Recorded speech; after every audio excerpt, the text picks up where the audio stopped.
それでは皆様、2時ちょっと前なんですけれども、皆さん15人の参加者の方揃いましたので、始めたいと思います。まず始めます前に、トイレなんですけど、ここにはトイレがないものですから、本館の方の事務所の前を通りまして、突き当たり右側にトイレがございますので、ご利用ください。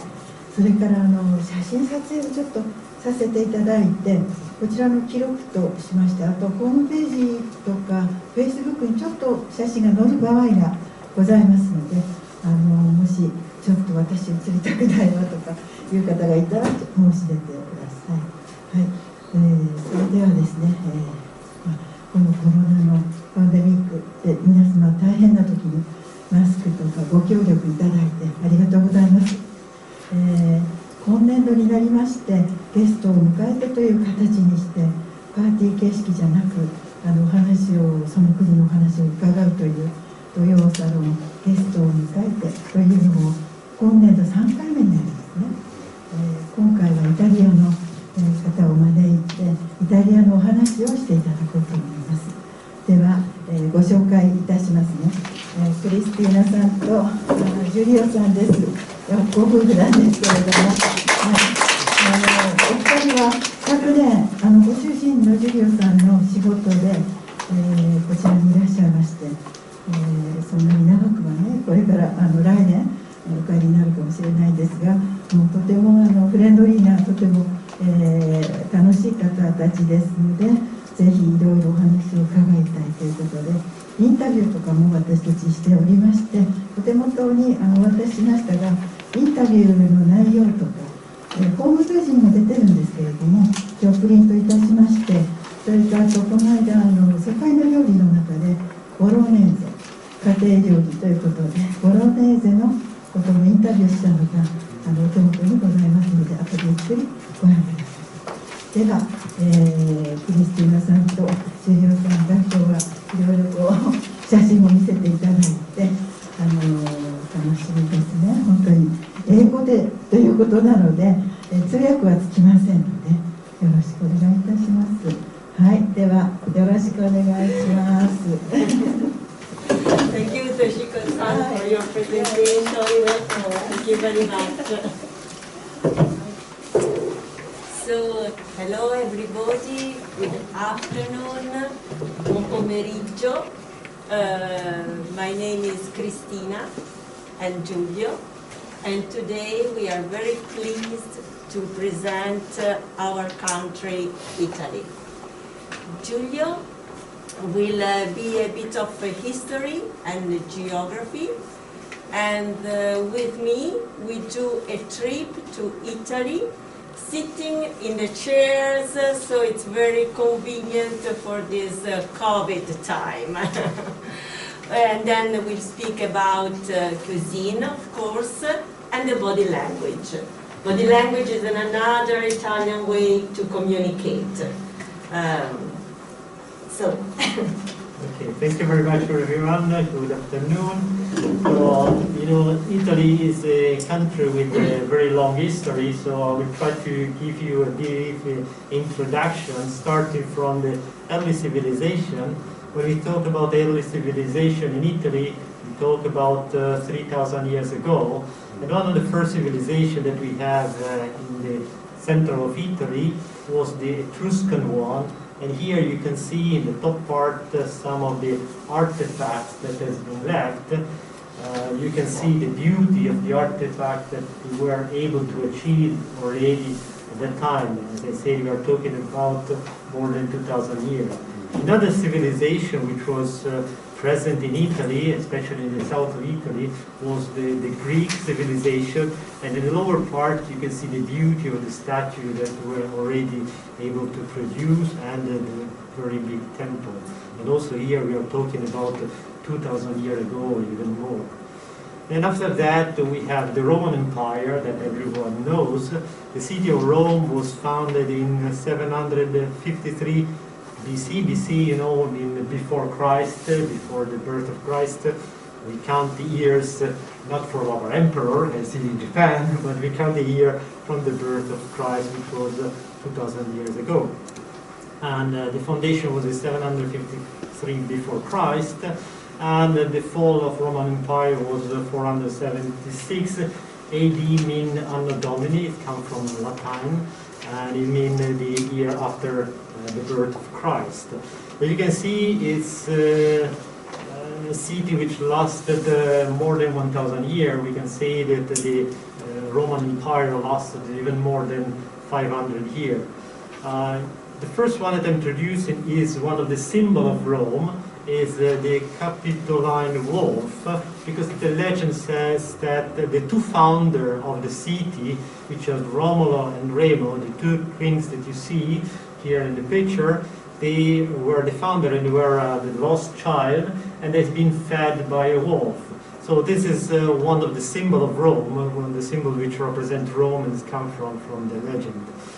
Another figure that many people know is Julius Caesar. Julius Caesar is one of the persons who major contributed to the expansion of the empire and was a great leader. And in fact, he was recognized as one of the best leaders. In fact, the word Caesar has been used later on to indicate a good leader. For example, in Germany, we have the Kaiser, which was the emperor of the German Empire, and the Kaiser comes from Caesar.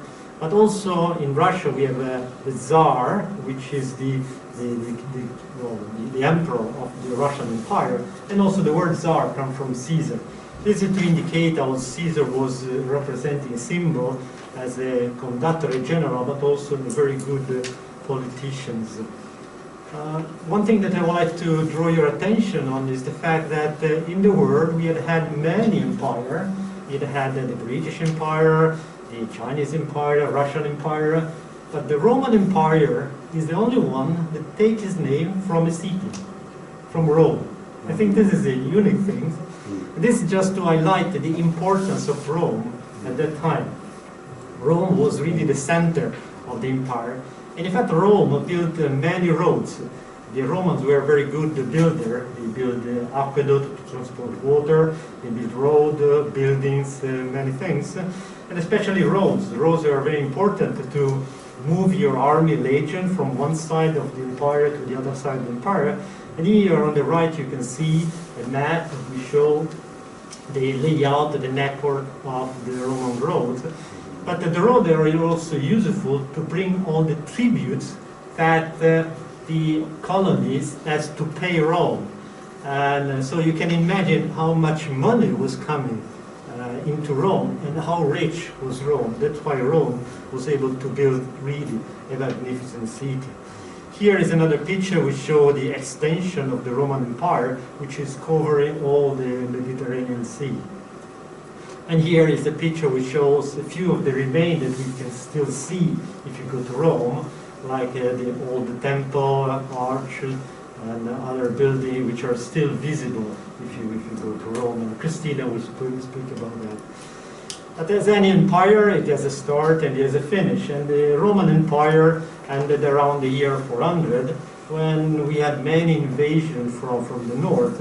And you can see here in this picture some of the population which come from Italy, from the north of Italy. Was certainly a very uncertain period, not very pleasant people for the Italian population, because this population coming from the north, they're not very friendly, especially at the beginning. One positive thing that we can say is that one peculiarity is that you can see here in this region is the region of Venice. And in this period is represent the birth of Venice, because the population, to escape from the invasion, they moved to this small island which were on the sea, because there they felt more protected and outside the route of these invaders. And there is the place where they built the city of Venice, which became very famous all over the world. This population coming from Italy, in some case they came and they left. In other case they came, they liked the place, they say it's a beautiful place, there was very nice weather and so on, so they stay and they mix up with the population. That is why the Italian population now, it is a mixture of different ethnies. And for example, let's make a distinction between the north and the south of Italy.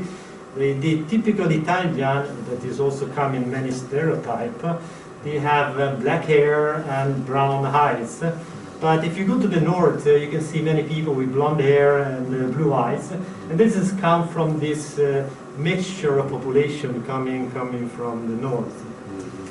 Now, jump into the year 1000. You can see here we have a map of Italy in the year 1000. Italy became a country which is divided in many states, and but it is we think that the year 1000 is the start of a new period for Italy after the black period, let's say, of the invasion, where the city start to again to develop a new economy and to grow up and improve their health. Then this is the period where we see the birth of many villages, which we call the medieval village. In Italian we say borghi medievali. You know, as Italy was very divided in many countries, and this country very often they were fighting, so the population felt very insecure, and to secure themselves, they were building the village in protected area. Protected, for example, on top of the hill, all around the river, and the house you can see here in the picture, they build the house very close one to another, so in order to be able to defend the city if they were attacked, and they build wall around the city, and they build tower in order to protect the city. And nowadays you can see many of these villages. There are not many villages, but to me these are very, very beautiful. If you go to Italy, people are attracted as a natural to the big city because they show something which are beautiful in terms of art, in terms of architecture. Personally, I like very much this local village, which are very beautiful, they are small, and if you have the chance, I recommend to go with the possibility to visit some of them, because really are very, very beautiful in my opinion. Now we jump in the period which is between the year 1000 and 1500, where we have in Italy Italian maritime republics. You can see Italy is the region which is in the middle of the sea, is surrounded by the sea, and during this period there are some cities that started to develop a very good commerce. The most important that I would like to mention are Amalfi, which is here in the south, Pisa, and especially Genova and Venice, and after Genova and Venice it became the most important city. And here in this picture you can see the network of communication that these cities have along all the Mediterranean.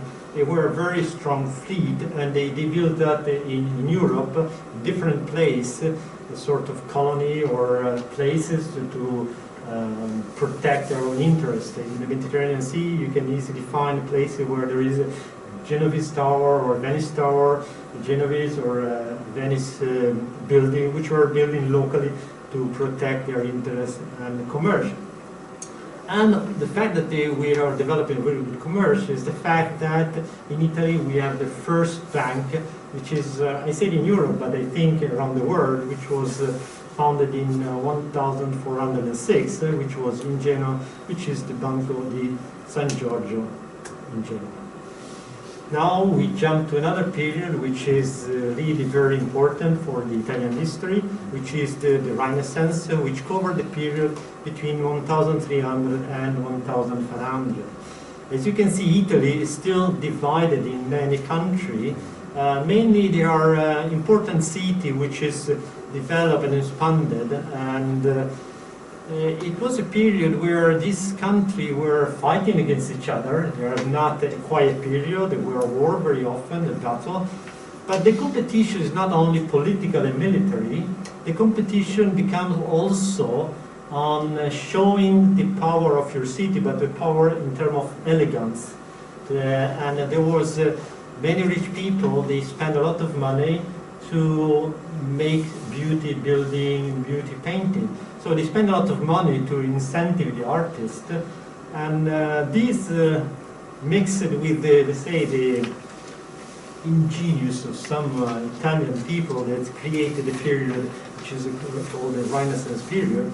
And during this period, many things have been introduced, and many new techniques has been introduced, like the perspective. In a painting before the Renaissance, it was very difficult to produce a picture which is three-dimensional.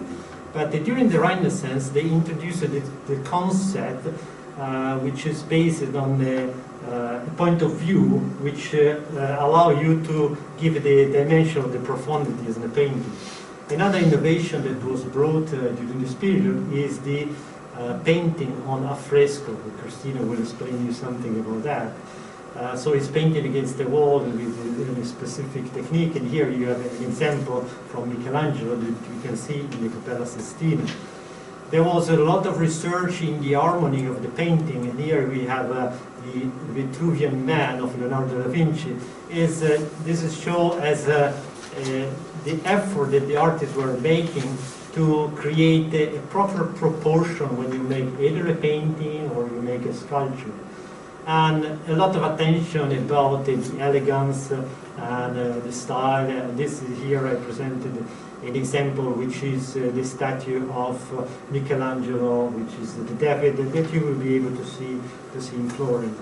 And here I put another picture, which I found it's really a masterpiece, which here you can see the use of the perspective, the profundity of the picture, something which is well established. This is a painter of Raffaello, which was one of the major artists of this period.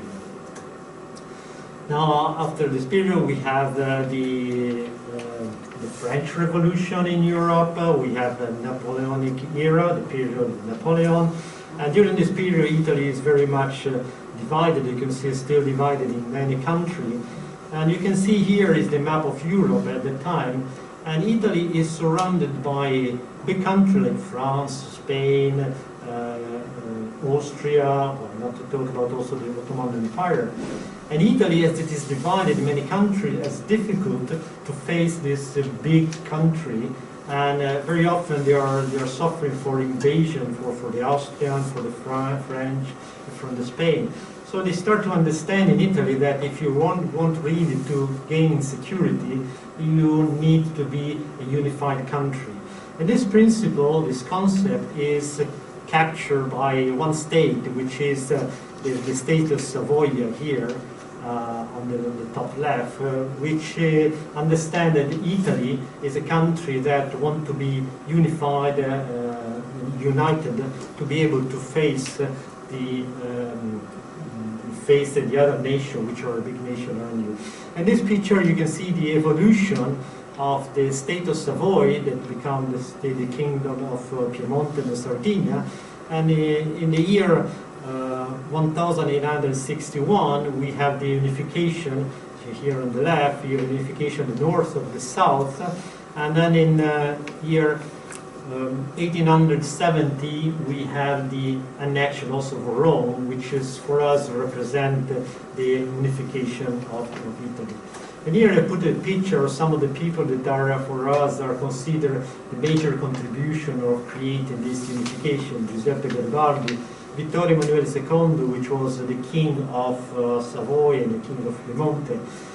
Camillo Benso de Conte di Cavour, who was a very good politician, capable of getting agreement with the surrounding country. And Giuseppe Mazzini, which was one of the, say, philosopher or... Oops. Sorry, we have lost connection with the screen. I think we will, sorry for this technical problem. We'll try to sort it out. Okay, maybe we'll take this time to take another anecdote. Camillo Benso Conte di Cavour, for us, is a very known politician. As I said, is one of the major contributors of the unification of Italy. And there is another thing which is quite interesting from my side, is that he was not just a great politician, but his family has got a vineyard. He has a property, and during a period where he was not working as a politician, he started working on the family affair, and he created one of the most important wine that we have in Italy. You know that Italy is very famous for this wine, and he created wine which is called Barolo. Barolo is one of the most famous wine, especially in the Piemonte region, and which is has got the nickname of the wine of the king, or the king of the wines. So after then we have the World War II, and in a referendum Italy decided to stop the monarchy and to change into republic, and we have the new constitution that came into force from the 1st of January 1948. I think we Italians are very proud of this constitution because it was created by the group of people which we call them the fathers of the constitution, because I think it's very honorable people who made the constitution which we believe was very good, which contributed to make Italy a modern democracy. In 1952, Italy is one as the founder of the European Coal and Steel Community, which was the base of the European Union that now is composing of 27 countries. So Italy was one of the founders of what now is the European Union. In 1949, Italy is one of the 12 founding members of the NATO alliance, and also since 1975 is a member of the G6, G7, G20 that you know is the group of the most industrialized country in the world. Okay, that's everything for the history. I do very quick on the very complex history of Italy, and now they talk about geography. Let me say, Italy has a surface which is similar to the one of Japan in terms of surface, but we have nearly half of the population of Japan, because Japan has a population which is very dense. Another similarity with Japan is that it is a territory which is for most of the part covered by mountains. As you can see, we don't have many flat lands. The only flat land that we have is here in the Pianura Padana, which is one of the most developed agricultural area, or here down in Puglia, which are very famous for being a very good agricultural region. In terms of mountains, we have in the north of Italy, we have the Alps. The Alps are the highest mountains in Europe. They create a natural border between Italy and the rest of Europe, and you can see here we have the France, Swiss and Austria. They represent a natural border to separate Italy from the other country.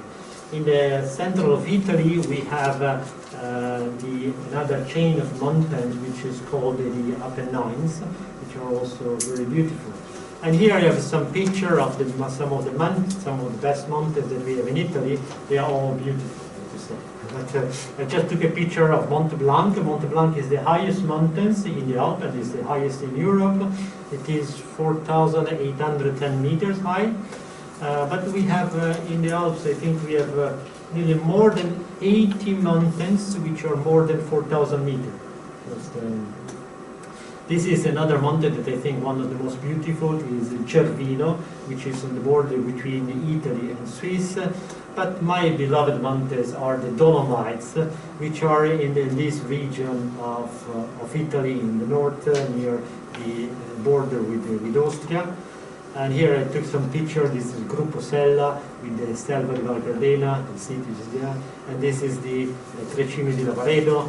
The beauty of this mountain is that they don't have very dark color, and so even at night, at the sunset, as you can see the Cime di Lavaredo, they take this color, which is sometimes pink, very, very beautiful color. In the center of Italy also we have mountains. They are not so high, they nearly just below 3,000 meters, and the highest is Gran Sasso, which is here in the center of Apennine. Well, let just me introduce other two places which are, you know, in Italy, in the Alps, we have many resorts which are very much, there is a lot of people going to this place either in summer and winter. We have skiing resorts which are really beautiful, and we have skiing resorts which include something like 200 kilometers of slope. It means that when you go there, in one day you will not be able to do all the slope, you will be able to do skiing in many different places. And some of the most known and most famous place is Courmayeur, which is a village which is at the foot of Monte Blanc, and Cortina d'Ampezzo, which is called the Pearl of the Dolomites. These are, I cannot say, they are towns which are where many rich people have got a second house. So there, even if you're mountain city, you can still find very luxurious restaurant, shop, hotels and so on.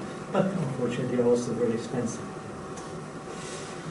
Okay, rivers. The main rivers in Italy is in the north, in the Pianura Padana, is the Po River, which is, you see a picture here when the river crossed Turin, which is here.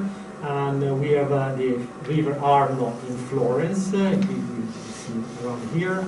And we have the Adige River, which is here in not far from Venice, which is crossing Verona here in the picture. And the Tevere River, which crosses Rome.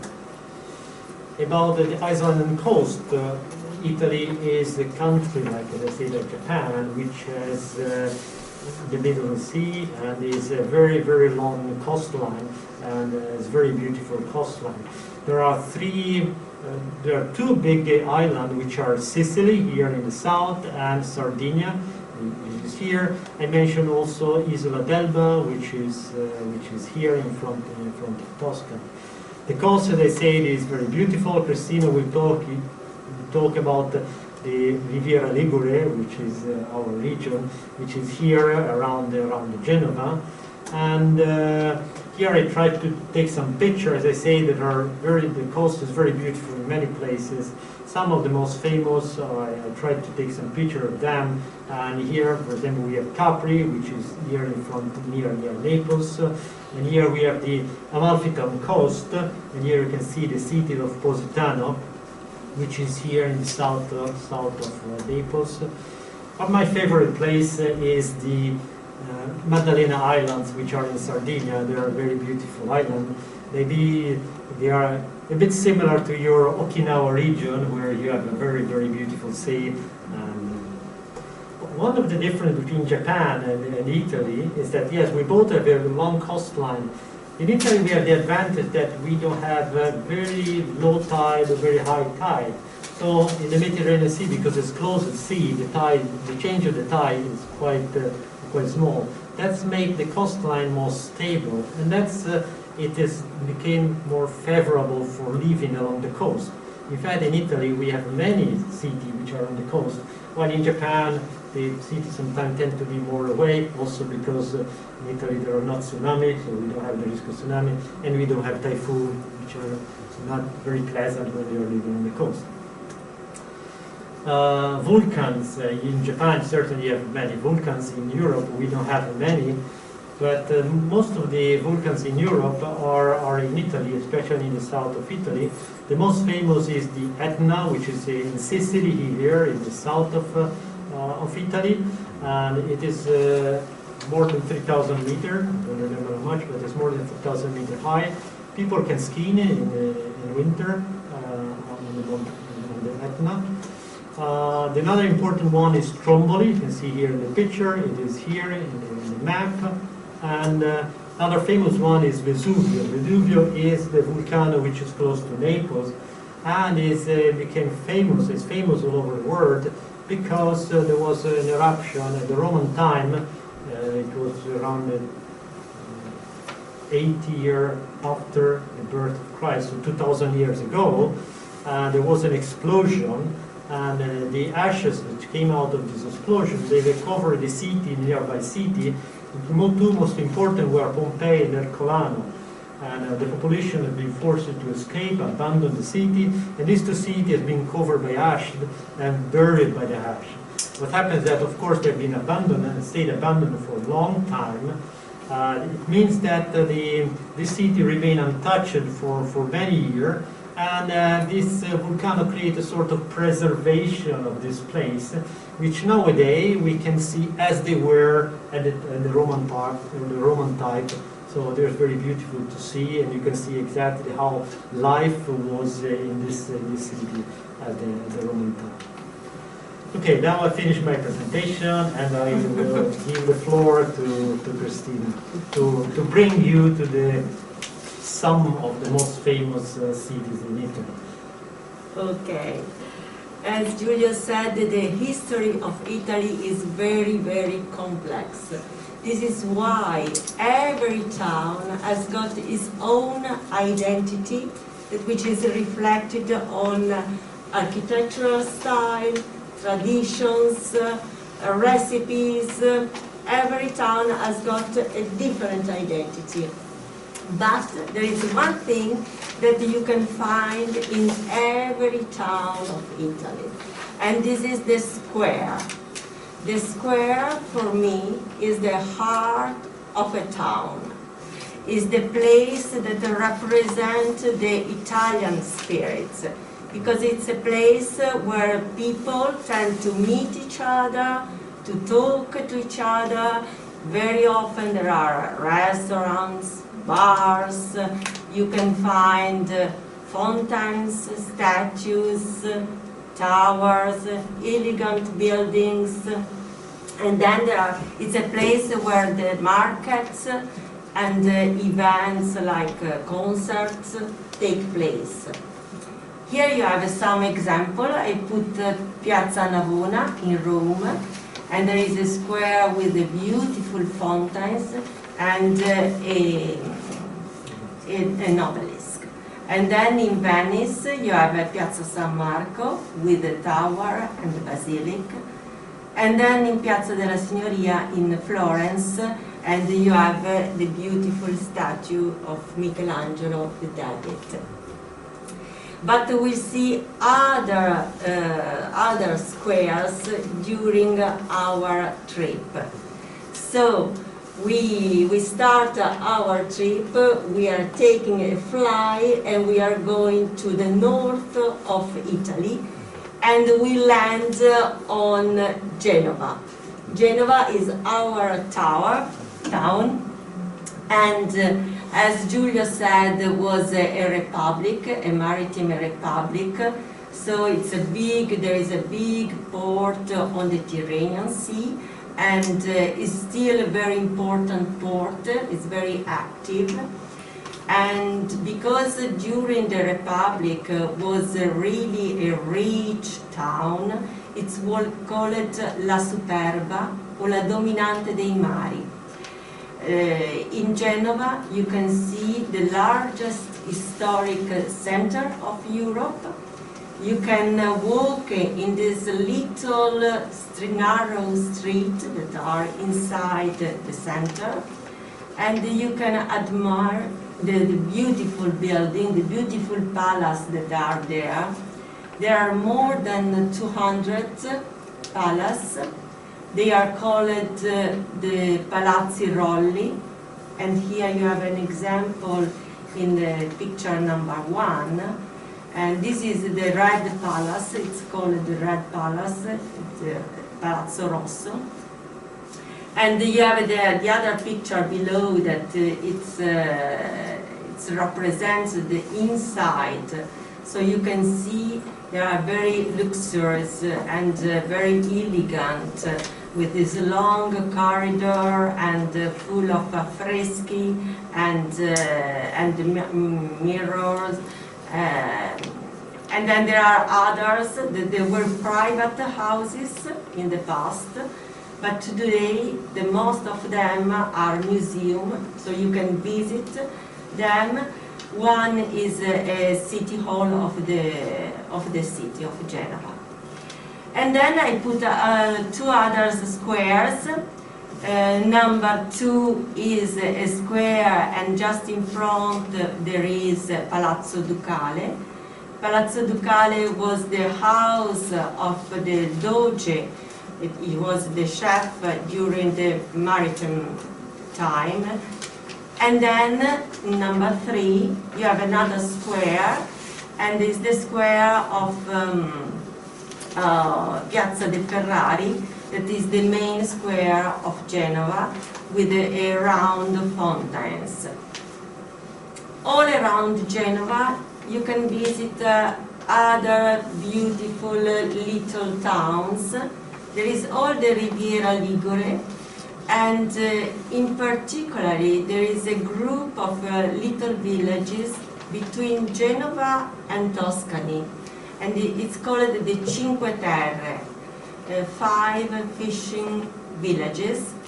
The peculiarity is the houses that are very colorful, pink, red, yellow, and there are some paths that you can walk on it, and they connected the 5 villages.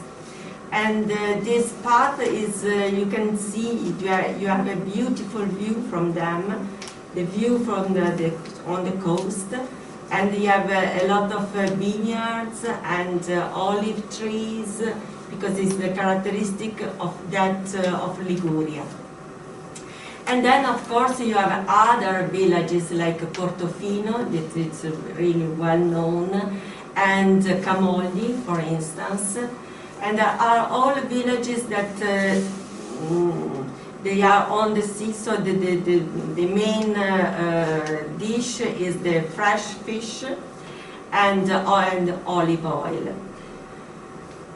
Then we jump to Florence. And Florence, as Giulio said, is the heart of Renaissance. The Renaissance born in Florence, and many artists were born there, and they studied there or they worked there. They spent a few years there, and there were a lot of botteghe at that time. Botteghe are the little atelier where the artists studied there. And we can say Leonardo da Vinci, Raffaello, Michelangelo, Donatello. They are all coming from Florence. And then there are other artists like Dante Alighieri, that he was the first writer in Italian. And nowadays we can see in Florence many masterpieces. Like I put number 1, il Duomo, Santa Maria del Fiore, with the tower of Giotto. And then below you can see the cupola del Brunelleschi. The cupola means the dome of the cathedral. And at that time was the biggest dome built by Brunelleschi. In number 2, you can see other example of palace built during the Renaissance. And number 3 is a bridge of Ponte Vecchio. There are many bridges on the Arno, but this one is particular because you can see there are some shops and little houses on top of the bridge. So it's very, very original. And number 4, we have il Palazzo della Signoria with the 2 statues of Michelangelo in front. Florence is nice, but also around Florence you can visit many, many little villages that are also very beautiful. One of these is Pisa, number 1. Pisa is between Genova and Florence, and this one is Piazza dei Miracoli, and you can see there is the tower, the Linen Tower, the Basilica, and the Battistero. The Linen Tower is la Torre Pendente in Italian, because it's linen. The 3 buildings are all covered by white marble, and these marble are coming from Carrara. Carrara is famous for this marble, and you must know that all the artists like Michelangelo, like Leonardo during the Renaissance, they wanted to work only with this marble. So La Pietà, David were made by this white marble because it's white and it's pure. And number 2, we have Siena. Siena is also very, very pretty. Here in this picture we can see la Piazza del Palio. Piazza del Palio, il Palio is an event that is, it's a tradition, it's very old tradition, very old event. It's a competition between horses, and during this event people are wearing medieval costume. So the costume very original, very, very, very pretty to see as tourists. And then number 3, we have San Gimignano, another little village that is very pretty as well. The peculiarity is these towers, and every rich family was competing to build the highest tower to show how rich they were. So in the past, these towers were private houses, but nowadays you can visit them, and are very, very interesting. And then, of course, we have to speak about the hills all around Tuscany. And these hills, you can find the vineyards of Chianti. Chianti is a famous red wine. It's strong wine. It's very good with meat together. It's a good combination. And then we jump to Venice, so we go again to the north of Italy, in the east part, but Venice is on the Adriatic Sea. And it's a unique town, I must say. It's based on 118 islands.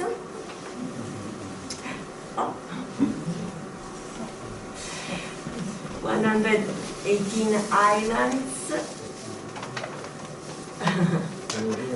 Technical problem.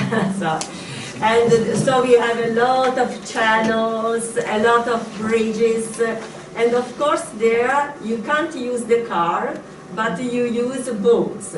So typical boats is the gondola or the vaporetto. And was a maritime republic, so was very rich, and you can see the building, the beautiful buildings. Number 1, you see the palace of the Doge.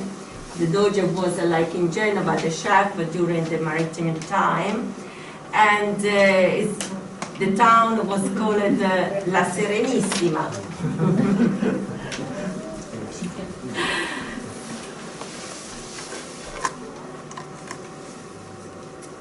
We have another technical problem. Okay, now he's back.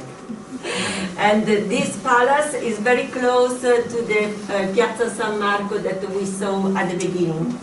And very close, number 2, we have the Basilica di San Marco that is dedicated to San Marco, that is the protector of the town. And of course, we have a lot of bridges, are also beautiful. But number 3, Il Ponte di Rialto, is for me, is one of the best. Is on the Canal Grande. Canal Grande is the channel that divides Venice in 2 parts. And then number 4, we have Il Ponte dei Sospiri, that is not so far from the Palazzo dei Dogi. It's very close. In Venice we have a lot of events, a lot of traditions. One of the most beautiful is Carnevale. Carnevale takes place in February, and it lasts about 1 week. And during this time, people are wearing beautiful costumes, beautiful masks that very, very often are handmade with beautiful hats and so on. So it's really old traditions. And during that period, you have also a special food to eat, a special sweet to eat. But also around Venice, you have places to visit as well, nice as Venice. For instance, we have Murano. Murano is very close to Venice, so it's on the sea. And you have these little houses, colorful, so the colors are very, very bright. And you have a lot of craft. One of these is the blows grass that is known everywhere and is very appreciated. It's, the colors are very bright and very artistic things. Not far from Venice, there is Verona. Verona is a very nice town. It's very elegant. Well, it's the city of Giulietta and Romeo, of Shakespeare. And there is the arena. And the arena is used, and there are performances in every season. And very often you have a concert and you have opera.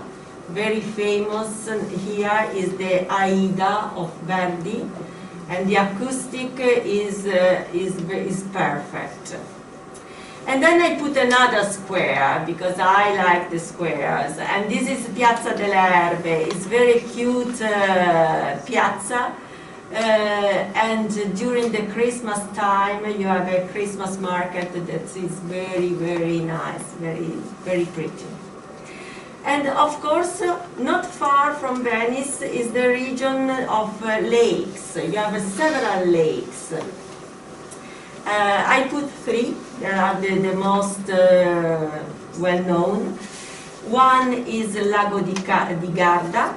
And on the Lago di Garda you have several medieval villages. One of these is Sirmione, and you can still visit the castles, and the walls are really well kept. And then you have Lago di Como, that is not far from the Alps, and along the river you have, along the coast, you have a lot of villas. By the way, one of these was bought by George Clooney. George Clooney bought one of these. And then, I will wait.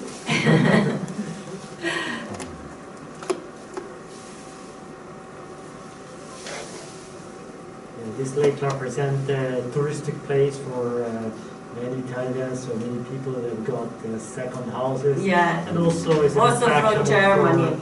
for people from the north of Europe. From Germany, from Austria.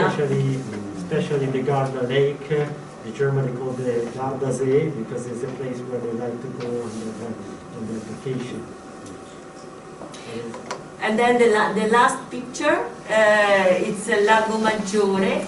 And in the middle of the Lago Maggiore, you have the little islands, small islands, le Isole Borromee, where you can see beautiful villas with an example of Italian gardens. Very nice. Then we have to take a fly and go to Palermo, because Venice and Palermo, there are more than 1,000 kilometers. So we take a fly and we go to Palermo. Palermo is in Sicily. As Giulio said, Sicily is in the middle of the Mediterranean. So it's a land that had a lot of invasion. This is why Palermo is called the city of 1,000 souls, because it's a fusion of different cultures. And you can see that from different style of architecture. For instance, in the picture number 1, you have the Cathedral of Palermo, and this is a typical architecture from the north. In fact, it was the Norman period. And number 2, you have the Palais of Normandy. This is another style, the same style from the north, from this civilization. And then they put 2 squares, number 3 and number 4, and this is a Roman style.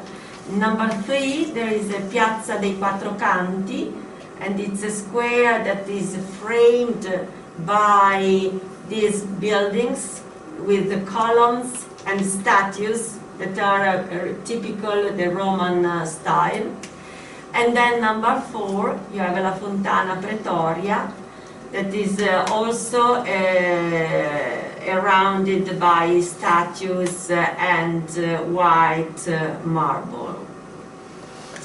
But you can see other style in Sicily, of course. And for instance, in number 1, you have il Duomo di Monreale with a mosaic of from Byzantine.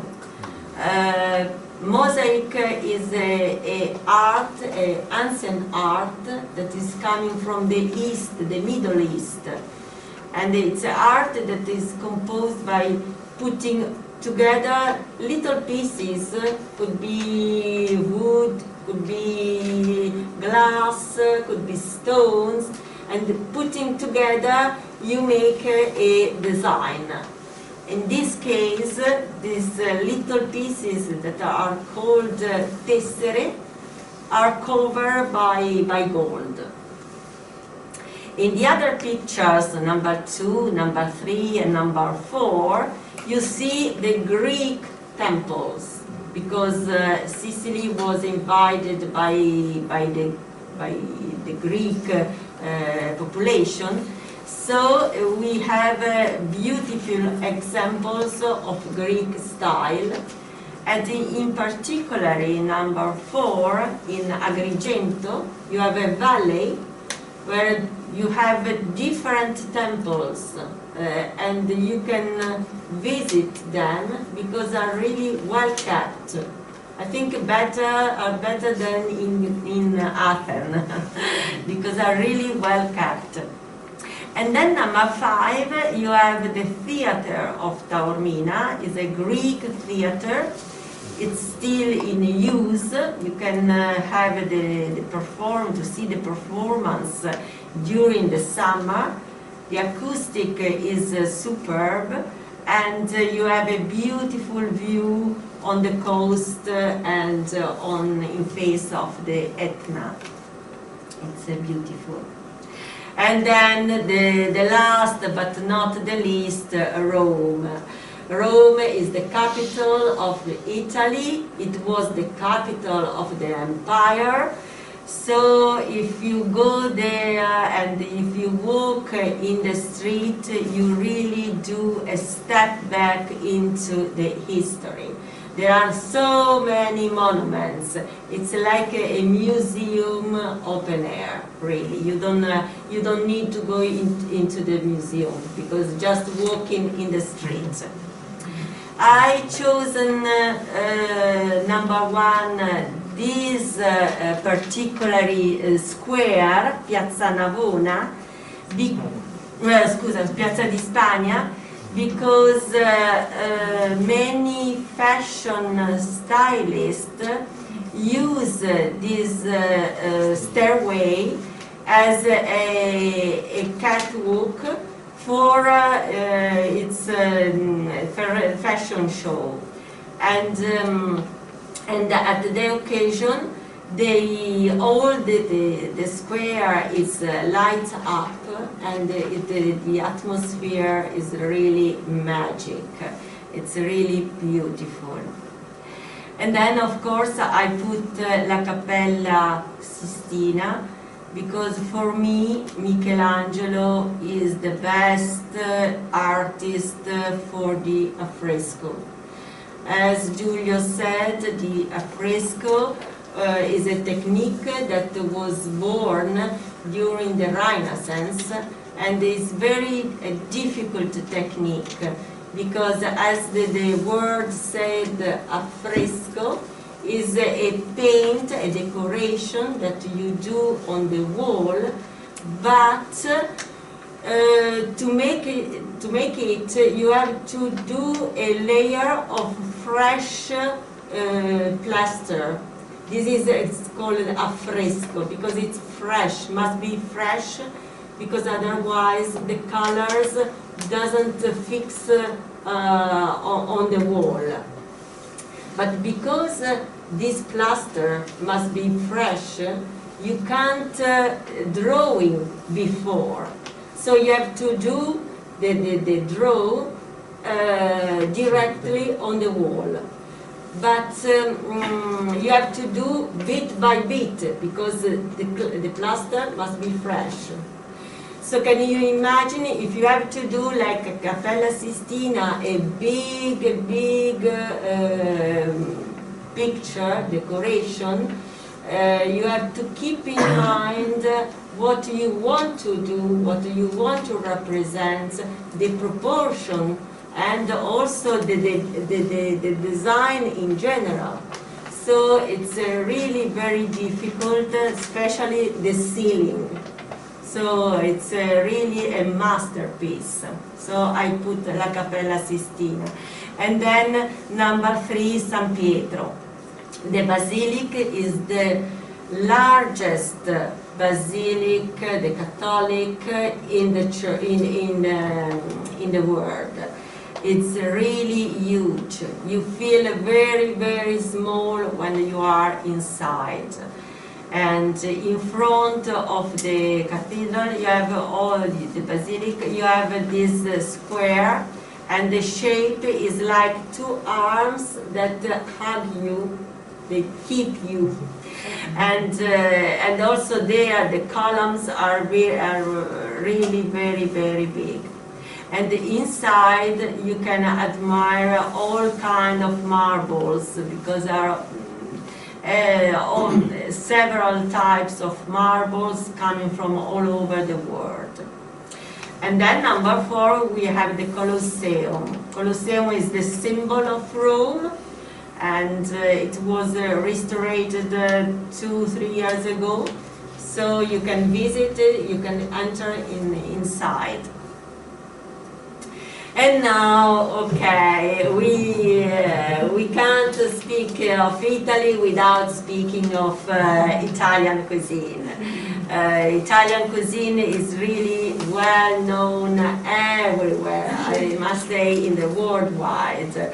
Everywhere you go, in every country, you can find an Italian restaurant, because everybody likes Italian cuisine. Maybe because it's simple, but are based on ingredients that usually are very fresh, and the taste is very tasty. So people like, also the children like it. We have a wide variety of recipes. As I said, every town has got its own list of recipes.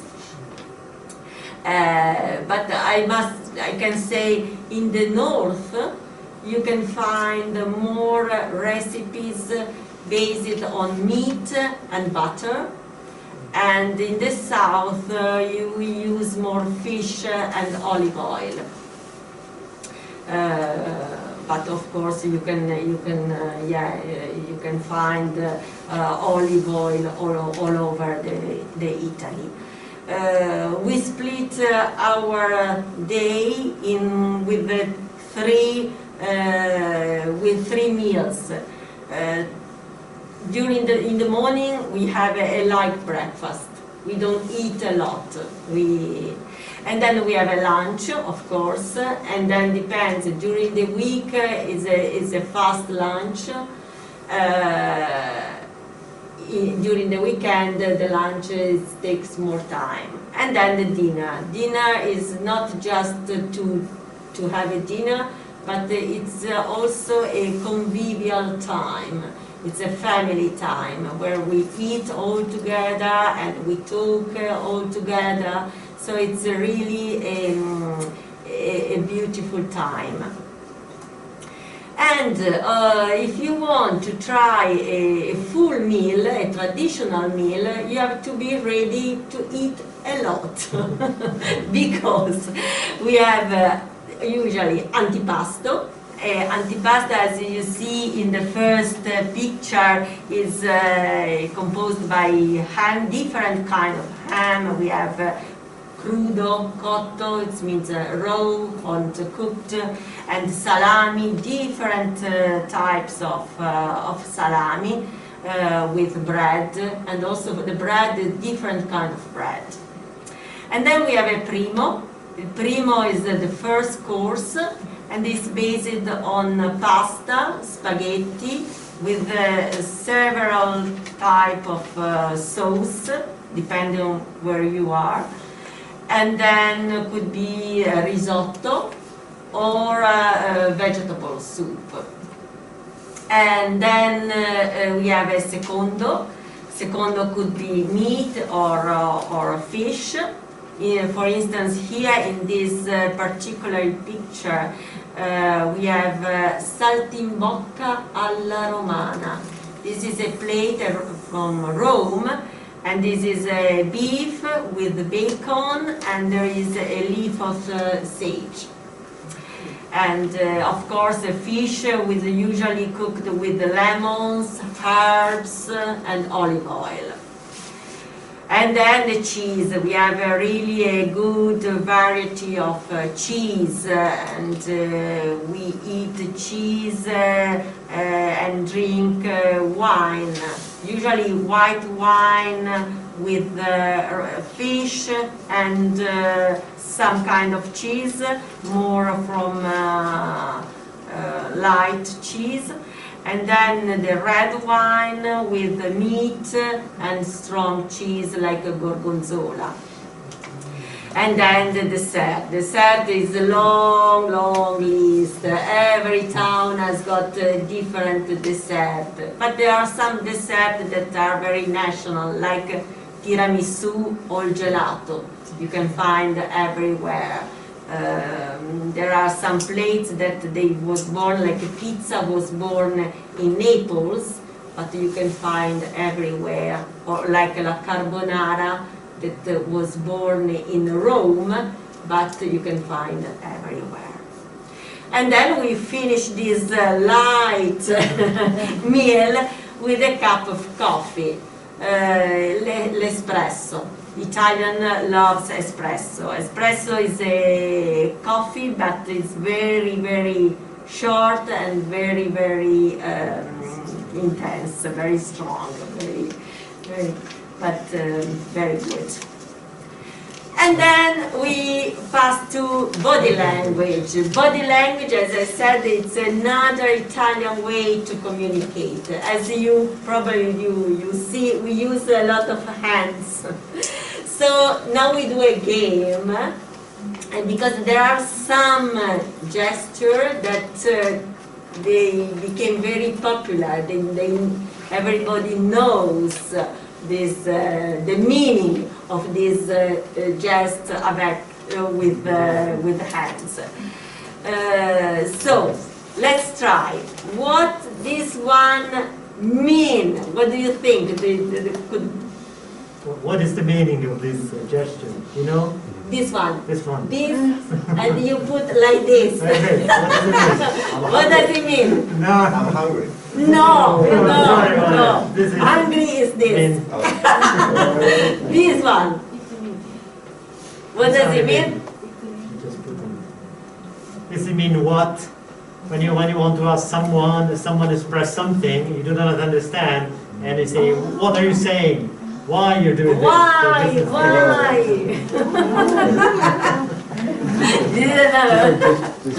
And this one. This one. This one. What does it mean? Try. Go away from me. No. It means I don't care. I don't care. I don't care. And this one, Someone is looking at you with a you sort do of aggressive. something like that, but the meaning is different. When the person is looking at you with quite aggressively and tell you like this. And if someone is telling you, is showing something like this, you better go away. Go away, go away. You do that? Okay, we do that. We do that. This one is similar, but not exactly This the same, is, which but is this you one. have to change the direction. This one. Direction. But up and down, like this. Up and down and in this direction. Let's go, let's go. You want to invite your friends or let's go. Let's we go, better let's go. go. But there are, And there's another picture. yes, Many. many. I'm hungry is this one. You can see here. Is this And one. this is, it's very good. Yeah, good. Yeah, it's really very, very good. Very tasty. Okay, so And I'd like to here, thank you very much. yeah, thank you for your attention. Thank you. Maybe if you have any question, we can answer the question.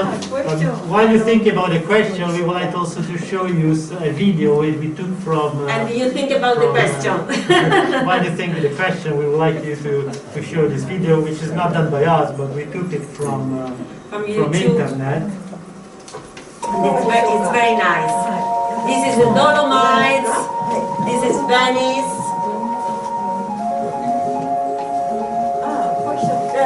Okay, just a few minutes, It's in the video. few seconds. This is Venice. This is the square that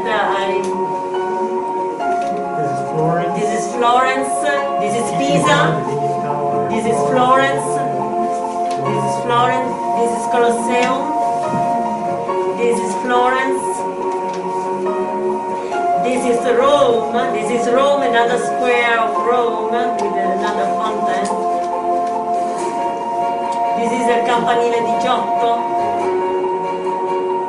This is Ravenna. This is the mozzarella di Naples. This is Rome. Inside the church. This is a pizza.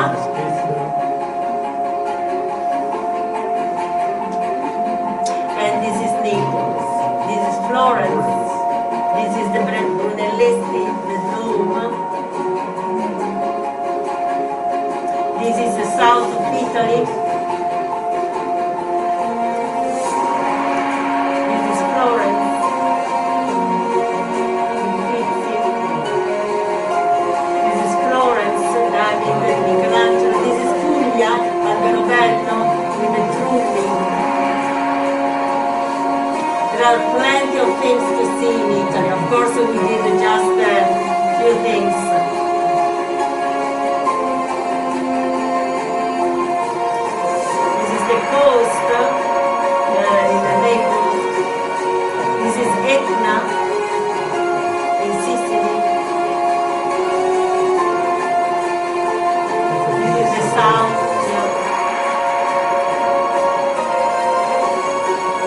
This is the temples, Greek temple.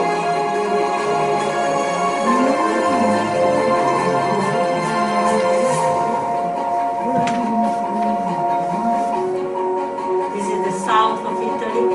This is Costa Amalfitana. This is inside the Marmore, It's Capri. Capri coast. This is Naples. This is Umbria, in the center of. Okay. ありがとうございます。では、クエスチョン OK？ Okay. Yes, yes, sure, Yeah, sure. sure. I think there are many things in common between Italy and Japan. I like the ancient Rome Yeah. very much, Yeah. especially Julius Caesar. Because I think he is a man who has planned the multicultural society where everyone can live together in peace.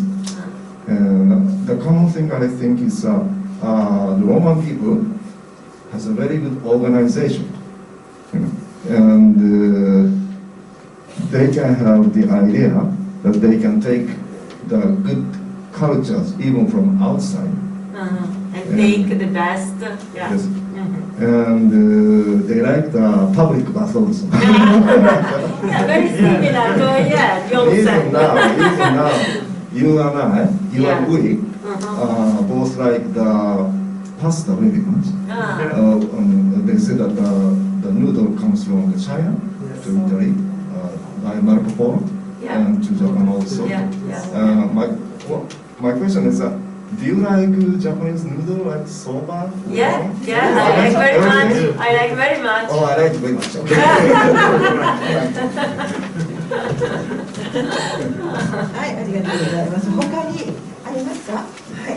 ちょっと届かないかもしれませんが。じゃあ前行きます。はい、すいません。英語はあんまり得意ではないんですけども、Thank you for the speech time.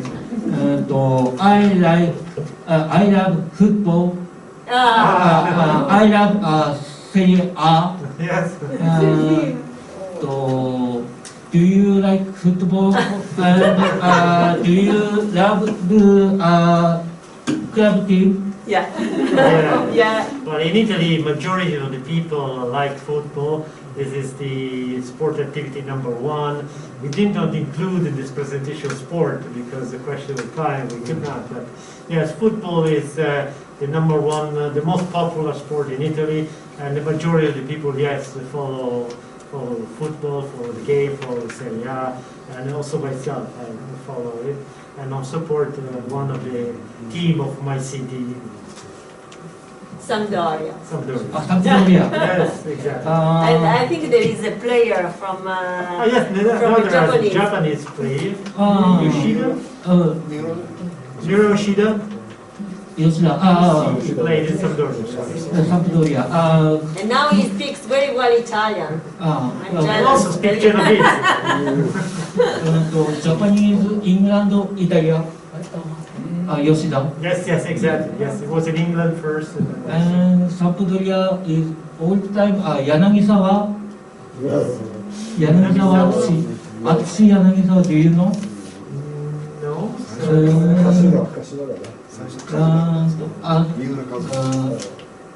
Roberto Mancini. But of course, was one. Now is the coach of the national team. And before he was a player of Sampdoria. Mancini and Vialli was a famous couple players who helped Sampdoria to win the league in the year 1991. Yes. Sorry. I love the AC Milan. AC Milan. You're right. It's a very good team, very glorious team. Yes, sure. It's one of the best teams in Italy. Thank you very much. You're welcome. そうですね。他にありますでしょうか。質問。はい。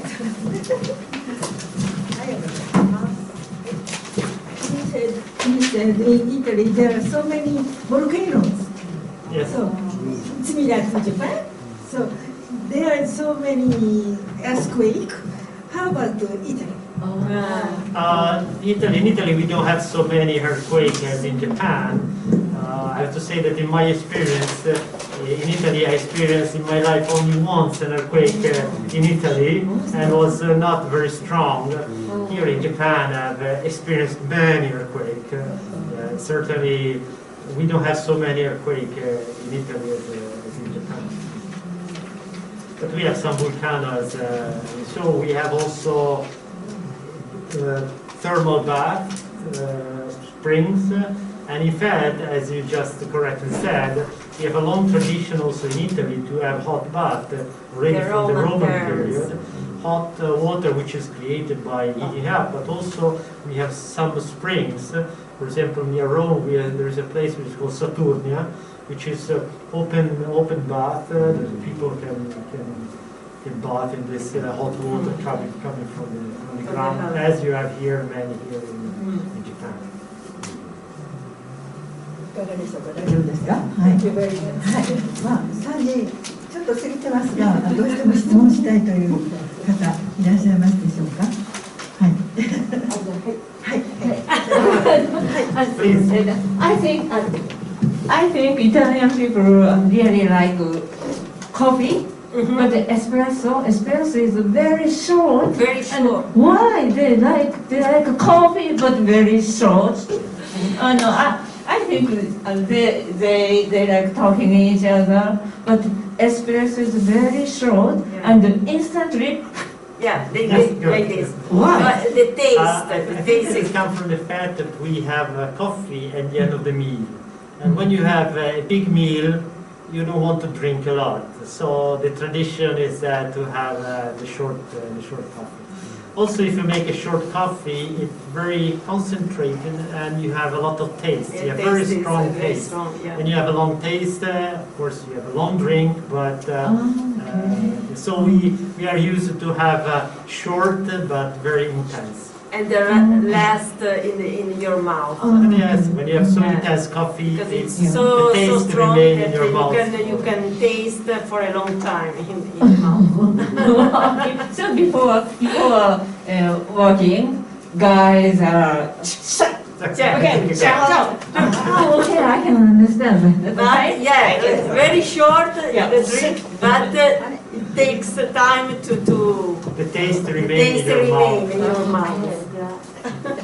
はい、ありがとうございます。はい、お時間がちょっと回ってますが、ありますか？他に。なかなかイタリアの方、水戸でね、アメリカから来ることがないので、どうでしょうか。